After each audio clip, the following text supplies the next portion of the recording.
We all know about recycling. You look for that symbol on the bottom of your containers, you put them in the bin, they get taken away and then turned into new things, right? Well, actually, up to 70% of the things that are collected for recycling aren't recycled. And in fact, out of all plastic created since 1950, only about 9% of it has ever been recycled. And what happens to the rest of it? It either gets landfilled, where the trash leaks into the ground and ocean and harms the environment and life there, or it gets burned, where it intoxicates the air and creates more greenhouse gases in the atmosphere. There are 7 numbers that we use to identify types of plastics, called the resin identification code. You might recognize them like this.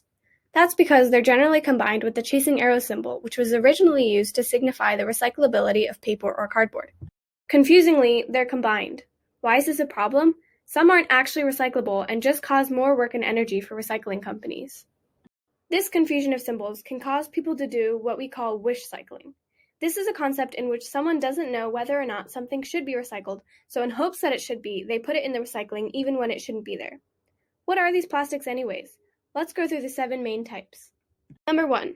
Polyethylene terephthalate. PET makes up about 11% of global plastic waste. PET is flexible and transparent. It's used for things like soda and water bottles and transparent personal hygiene bottles.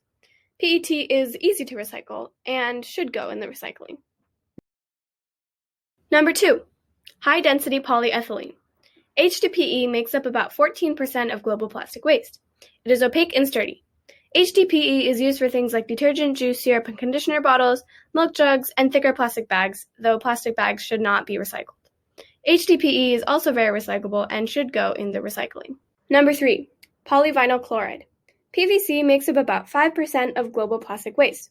It is mostly used in construction and domestic uses and can either be flexible or rigid. It's used for toys, cable covers, and piping. PVC is not recyclable and should not be put in the recycling. Number 4. Low-density polyethylene.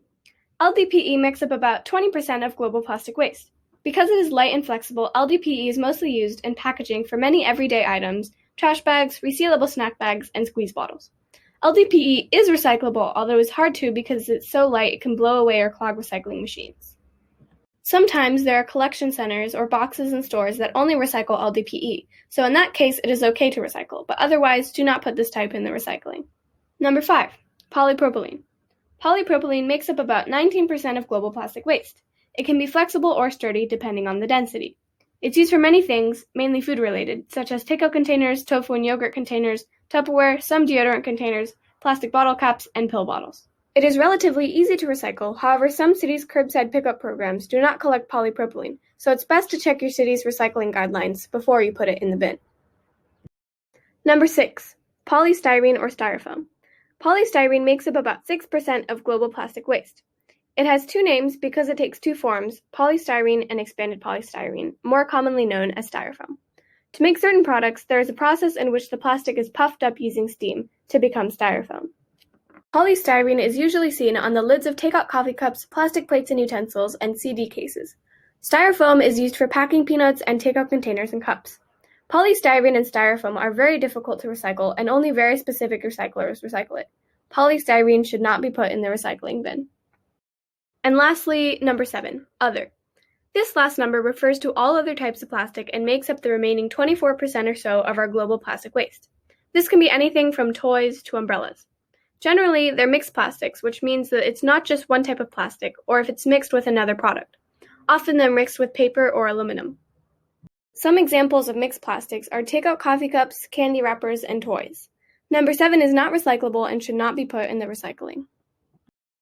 So basically, after all those plastics you put in your recycling, pretty much only types 1 and 2 are the ones that should get recycled.